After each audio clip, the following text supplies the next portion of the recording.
Ano, 2020, São João de Meriti, Rio de Janeiro. Meu nome é Flávia, tenho 28 anos, e hoje conto essa história para que ninguém siga o caminho que eu segui. Eu cresci num lar simples, aqui em São João de Meriti, e desde pequena sonhava em ser cantora gospel.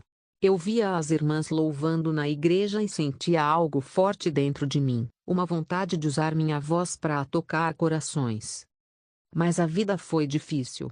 Meus pais se separaram quando eu tinha 14 anos, e logo depois, minha mãe ficou doente. Eu tive que largar a escola para ajudar em casa, vendendo doces na rua. Mesmo assim, eu nunca deixei de cantar. Às vezes, sentava na calçada com um violão emprestado e cantava hinos para aliviar a alma. Com o tempo, comecei a postar vídeos nas redes sociais, cantando louvores. Muita gente comentava, dizia que eu tinha uma voz ungida, que Deus ia me usar muito. Mas eu comecei a querer mais.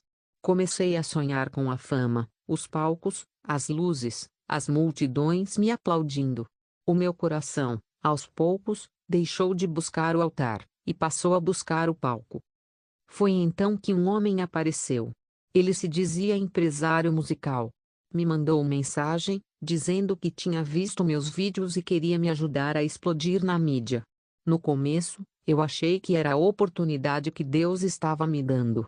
Mas o tempo mostrou que não era Deus, era um inimigo disfarçado de anjo de luz. Ele me chamou para um encontro num estúdio na zona norte do Rio. Eu fui. Ele era muito convincente, falava bonito, prometia sucesso, contrato, shows, tudo o que eu sempre quis. Mas na segunda reunião, ele deixou claro: Flávia, o sucesso tem um preço. Aqui a gente não fala de Deus. A gente faz pacto. Você quer ou não quer vencer? Naquele momento, eu tremi. Dentro de mim, algo dizia para correr, mas outra voz, mais forte e sedutora, sussurrava: Você lutou tanto, agora é sua chance. E eu aceitei. Assinei o contrato. Fiz o ritual. Vendi a minha alma sem entender o que estava realmente fazendo.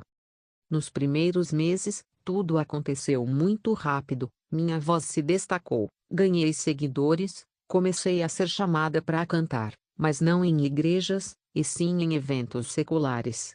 Eu me afastei completamente de Deus. E foi aí que o inferno começou na minha vida. As noites se tornaram pesadelos. Eu via sombras me observando, vozes me chamando pelo nome. O rosto daquele empresário começou a mudar, às vezes, eu via os olhos dele completamente pretos. Eu dormia e sentia mãos me apertando, sufocando. Nenhuma fama compensava aquilo. Até que um dia, no auge do desespero, ajoelhei no chão do meu quarto e gritei: Se ainda existe um Deus que me ama, me tira daqui. Foi ali que a presença de Deus entrou. Eu senti um vento forte, um calor que me fez chorar por horas. Eu ouvi claramente uma voz dizendo: Você é minha, e eu te resgato hoje. A partir daquele dia, minha vida nunca mais foi a mesma. Quer que eu continue o testemunho contando como foi o processo da libertação, a luta espiritual, e como ela voltou para a igreja e testemunhou publicamente. Perfeito. Aqui está a continuação do testemunho de Flávia, narrado com emoção e detalhes. O momento da libertação e restauração, continuação, o resgate da minha alma. Naquela noite, depois que clamei por Deus, eu chorei como nunca antes. O chão do meu quarto ficou molhado de lágrimas. Eu sabia que tinha feito o pior erro da minha vida, mas também sabia que aquele arrependimento era verdadeiro. Eu não queria mais sucesso, eu só queria paz.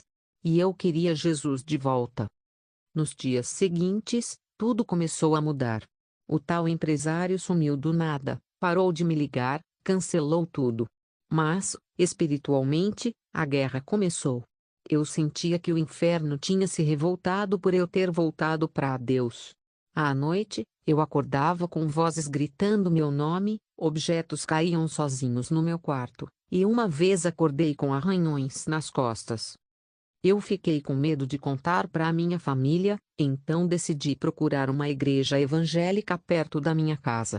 Era uma congregação simples, de bairro, na rua principal, em São João de Meriti. No primeiro culto que fui, o pastor pregava sobre Lucas 15 e 24. Porque este meu filho estava morto, e reviveu, tinha se perdido, e foi achado. Aquelas palavras pareciam ter sido escritas para mim. Eu chorei do início ao fim. Quando o pastor fez o apelo, eu fui a primeira a ir à frente. Me ajoelhei, e quando ele colocou as mãos sobre minha cabeça, comecei a gritar. Não era eu. Era algo dentro de mim. O pastor, com voz firme, disse: Satanás, ela não te pertence mais. O sangue de Jesus tem poder. Naquele momento, eu senti algo sair do meu corpo, como se uma corrente se quebrasse. Fiquei caída no chão por alguns minutos, e quando levantei, senti uma leveza que nunca havia sentido antes. Eu estava livre. Depois daquele dia, comecei um processo de libertação e restauração. Passei por muitas madrugadas de oração, jejuns, aconselhamentos e renúncia.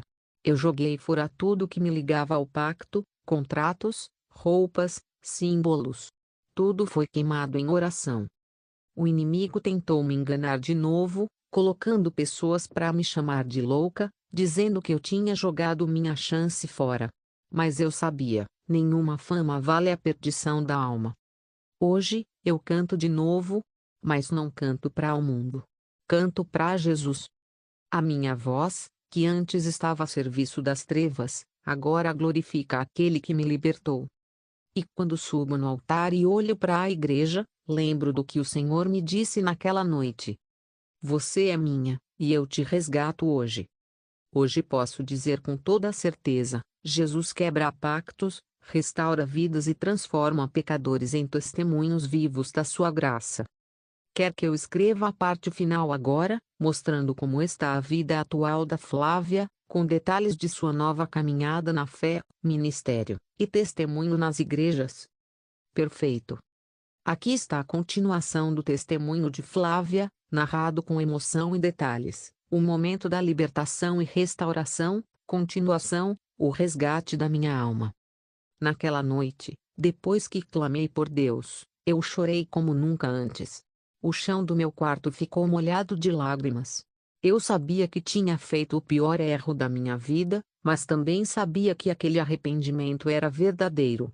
Eu não queria mais sucesso, eu só queria paz. E eu queria Jesus de volta. Nos dias seguintes, tudo começou a mudar. O tal empresário sumiu do nada, parou de me ligar, cancelou tudo. Mas, espiritualmente, a guerra começou. Eu sentia que o inferno tinha se revoltado por eu ter voltado para Deus. À noite, eu acordava com vozes gritando meu nome, objetos caíam sozinhos no meu quarto, e uma vez acordei com arranhões nas costas. Eu fiquei com medo de contar para a minha família, então decidi procurar uma igreja evangélica perto da minha casa. Era uma congregação simples, de bairro, na rua principal, em São João de Meriti. No primeiro culto que fui, o pastor pregava sobre Lucas 15 e 24. Porque este meu filho estava morto, e reviveu, tinha se perdido, e foi achado. Aquelas palavras pareciam ter sido escritas para mim. Eu chorei do início ao fim.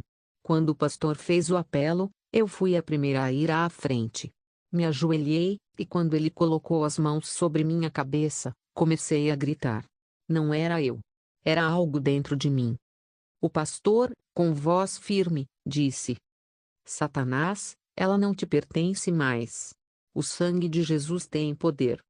Naquele momento, eu senti algo sair do meu corpo, como se uma corrente se quebrasse.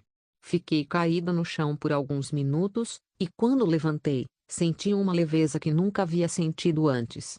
Eu estava livre. Depois daquele dia, comecei um processo de libertação e restauração. Passei por muitas madrugadas de oração, jejuns, aconselhamentos e renúncia. Eu joguei fora tudo que me ligava ao pacto, contratos, roupas, símbolos. Tudo foi queimado em oração. O inimigo tentou me enganar de novo, colocando pessoas para me chamar de louca, dizendo que eu tinha jogado minha chance fora. Mas eu sabia, nenhuma fama vale a perdição da alma. Hoje, eu canto de novo, mas não canto para o mundo. Canto para Jesus. A minha voz, que antes estava a serviço das trevas, agora glorifica aquele que me libertou. E quando subo no altar e olho para a igreja, lembro do que o Senhor me disse naquela noite. Você é minha, e eu te resgato hoje. Hoje posso dizer com toda a certeza: Jesus quebra pactos, restaura vidas e transforma pecadores em testemunhos vivos da sua graça. Quer que eu escreva a parte final agora, mostrando como está